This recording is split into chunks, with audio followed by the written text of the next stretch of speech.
Hi, today I'm going to show you how you can fix your Fortnite game crashing on your PC system. Now, this could be because of your user settings, so I'm going to show you how you can delete that and basically reset your settings, right? So from your desktop here, go to the search bar down here and then type in run. On run, it'll open up a window like this. Now, on the window like this, type in app data, exactly like this. Click on OK. After that, go to local, not local low, not roaming, local, and then scroll down and then find a folder called Fortnite game. There it is, Fortnite game. Click on it. Click on saved. Click on config. Click on Windows client.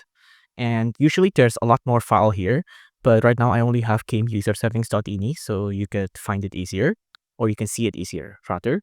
On game user settings.ini, click on it. Right click.